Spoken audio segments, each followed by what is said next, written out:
Ascend Speech Debates YouTube channel.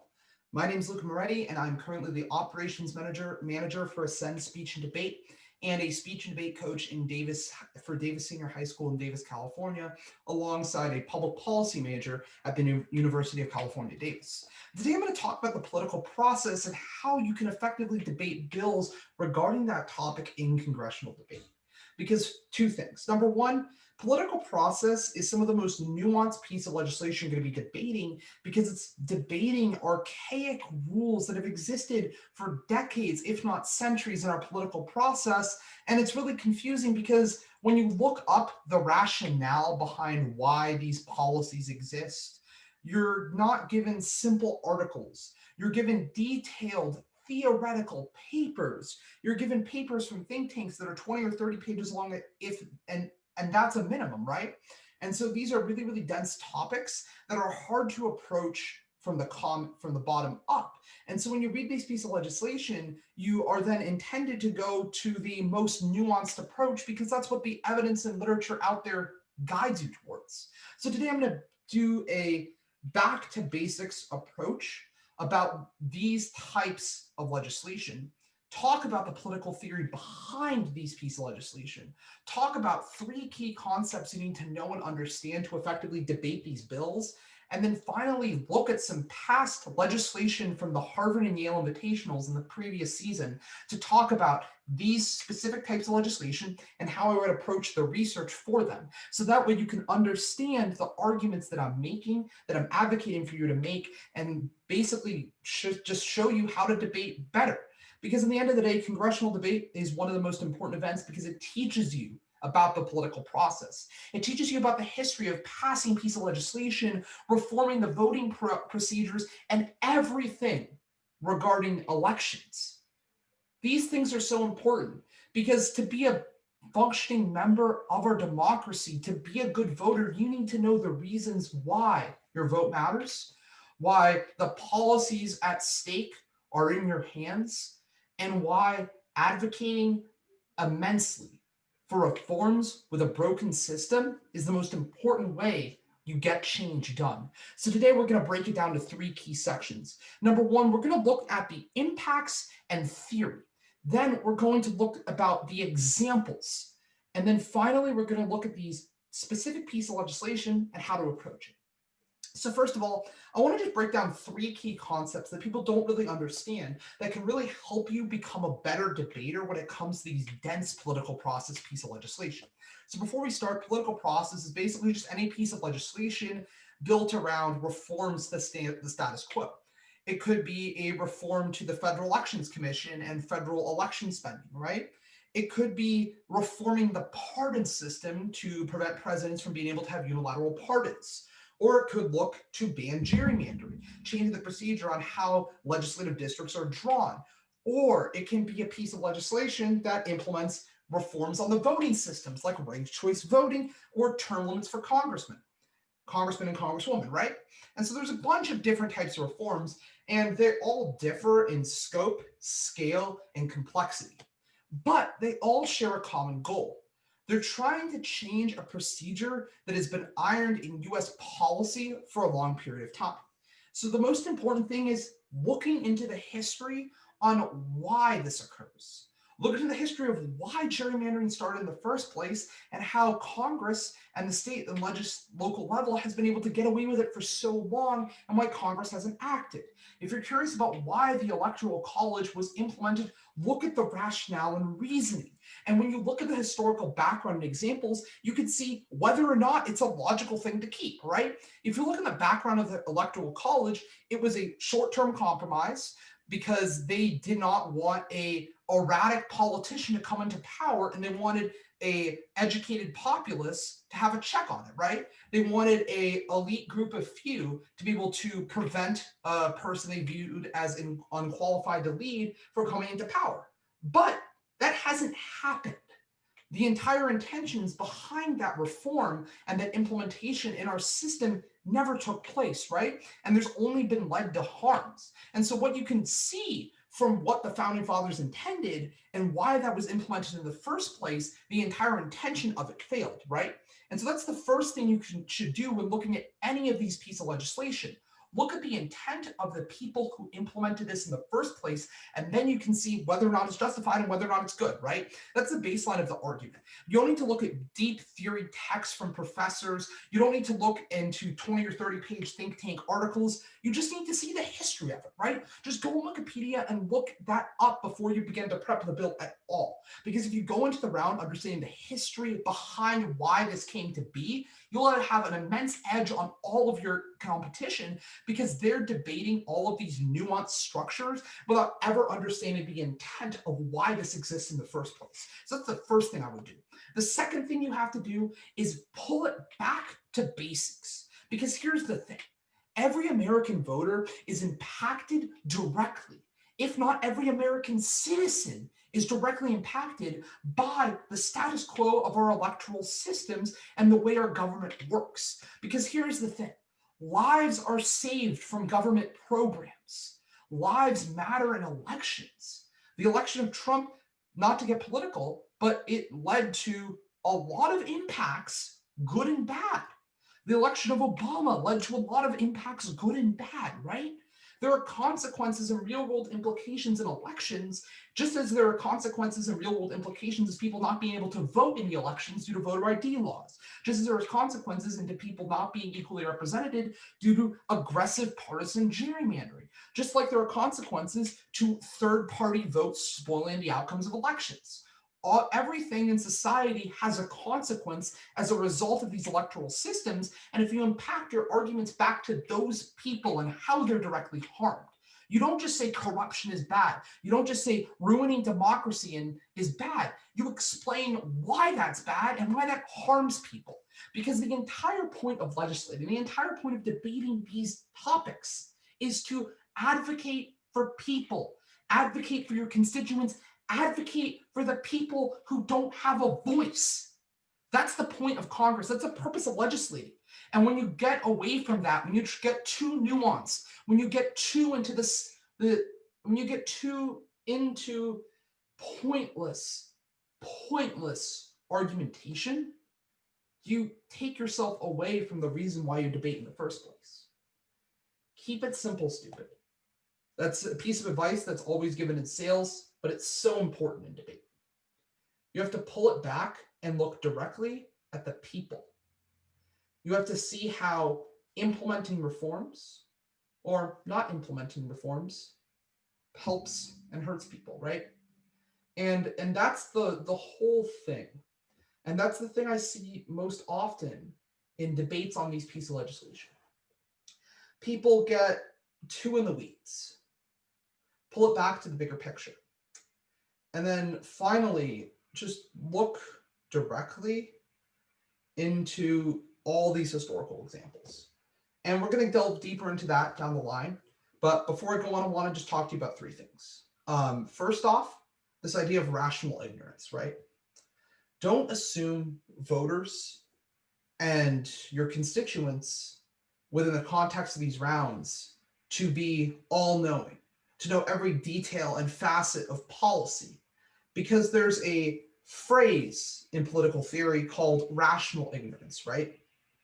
As voters, most people, all they have is a single vote, right?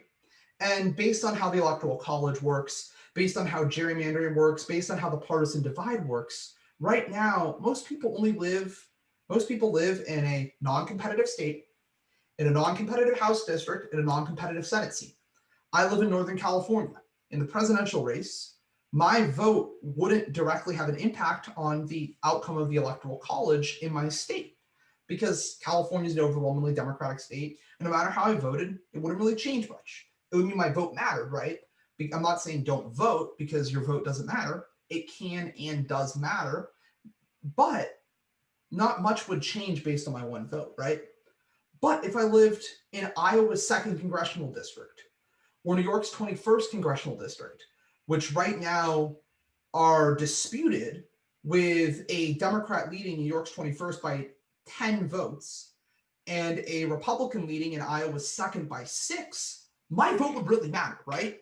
My vote would have a direct impact in what party controlled Congress, what piece of legislation would get passed, right? And so unless you're one of the few voters in states like Georgia or Arizona, or you're a voter in an incredibly close congressional district, the impact of your vote is pretty low, right? And so people have really complicated lives. And most people are trying to juggle finances, work, family, everything, right? And they have so many moving parts in their lives, they aren't going to dedicate themselves to hours upon hours on learning about policy. They're not going to dedicate themselves to hours upon hours about learning about the intricacies of politics, right? Because the sunk cost of this is pretty high. Like the return on investment, unless you're deeply engaged in politics, you're involved in teaching politics, or you're a political activist, or you work for a campaign. If you're a person whose livelihood doesn't depend on politics, there really isn't much incentive other than just sheer interest for you to be involved, right? And so when you go into a round assuming that your average constituents, your average voters know as much as you do, you're going to fail because voters have a right to not know as much, because our burden their burden shouldn't be to know every intricate policy, right? When they're trying to juggle a really complicated life and they're trying to juggle an economy that's broken, right? And so assuming that your imaginary constituents don't know as much as you do is one of the few steps you need to take to actually debate the round effectively, right? Because when you go in and assume that every voter knows about gerrymandering, every voter knows about all these intricate policies, you're going to have a bad time for two reasons. Number one, you're going to make arguments based on assumptions that aren't true. What ends up happening is those arguments are really weak and going to get torn apart by the better debaters in the room. And also, you're going in with the assumption that your judge knows more than you do, right? Unless you're getting really, really qualified judges, you're going to have judges who don't know this level of intricacies about politics, about the political process, and they're going to get lost. I judged a piece of legislation about term limits in a semifinal round of the Berkeley Invitational in 2019, and half the field and half the competitors in the chamber basically were making these arguments that were super nuanced, right? And so I, as someone who is deeply involved in politics, majoring in political science, super involved, a former debater, judging that round, I'm going to rank those arguments really highly, right? But the other half of the chamber were, college students who go to Berkeley but might be STEM majors and might not know all of these intricacies, or parents judging to support their kids who work in sales, who work in the STEM field, who maybe teach math, right? They don't know these intricate policy details. And what ends up happening is they get lost and they vote for the simpler arguments that very, very highly engaged and entrenched judges like myself would buy, right? And so what you have to do is push back to basics. I keep pushing that, right? But like what ended up happening were the ranks in that room were so off. Someone I gave a 1-2 got a 9 from another judge. Another judge who didn't know this topic that well gave a kid a 1 who I gave a 9 to. Like the round was really disconjointed, and that's because people didn't assume the principles of rational ignorance. You have to explain the rationale behind the argument you're making. And you have to explain clearly the history behind it, why it was implemented, and why the reform is necessary, and why the status quo is harmful. And it needs to be more than vague descriptors like right now democracy is harmed. You have to explain clearly why democracy is harmed. You have to explain clearly why that hurts you, the judge, in your life. And you have to explain clearly why that means we should vote, right?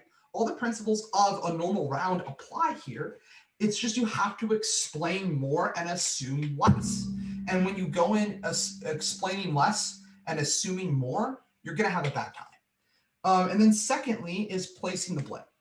So President Barack Obama, in his recent book, A Promised Land, directly talked about what happened with congressional negotiations, right? And he basically was talking, and I'm paraphrasing here, about how the blame the American public places isn't going to be on Congress. It's going to be on the president if talks break down, policies being passed as bad, and Washington's gridlocked, right? because this president is the public face of this issue. They don't blame Congress because they don't associate Congress with having the responsibility. And Congress can just roadblock and prevent reform from occurring. Why is that important to understand? That's important because it understands why we have this gridlock in Washington in the first place and why we have this hyperpartisanship landscape. There isn't a downside to be hyperpartisan. There's only an upside, right? Because if you make it your goal to block the other party's achievements and you don't work with the other side, what you're doing is you're strong arming the party in power, the president, into negotiating to look like they're getting stuff done. Because if the president doesn't look like they're achieving anything, the voters take it out on the president, even if Congress is preventing any action from occurring, and they'll reward the obstructionists as a result, right? And so this has led to partisanship and gridlock in the status quo. And that's really important because you want to center your arguments about ending partisanship and gridlock and then the incentive to prevent cooperation and bipartisanship. Because here's the thing. The impacts that directly come from gridlock and partisanship are death, lack of funds, homelessness, everything, right? Because of lack of cohesive policy within Congress and the status quo, Americans are losing their houses, they're losing healthcare, they're losing their jobs, they're getting sick and dying with COVID, and a protracted Congress with no incentive to cooperate has led to 9 months without any help or relief for the average American voter. These are the consequences of partisanship, and these are the consequences of the political process. The ultimate impact for these rounds is human lives, because the ultimate consequence of a Congress failing to act due to corruption and due to harms within the status quo in the political process is this loss of life. Because their entire job and the job of the government that we all hold in the government as people is to act to protect us and act to ensure that we have a safety net if something happens to us, if we lose our job, if we get sick, if our community has a crisis like a hurricane or a flood, we should have protection, right? So everyone has the same basic liberties of life, right? All of these things are really important to understand when you're debating, because they're the principles that we all hold true that are part of directly the social contract we make with one another, right? And so when you go into these rounds, you just have to understand these basic common things and about how blame works in the status quo, about how voters have a right to be rationally ignorant about politics, and why partisanship and gridlock has direct human costs. The impact you make shouldn't just be partisan gridlock. It should be the lives lost from partisan gridlock.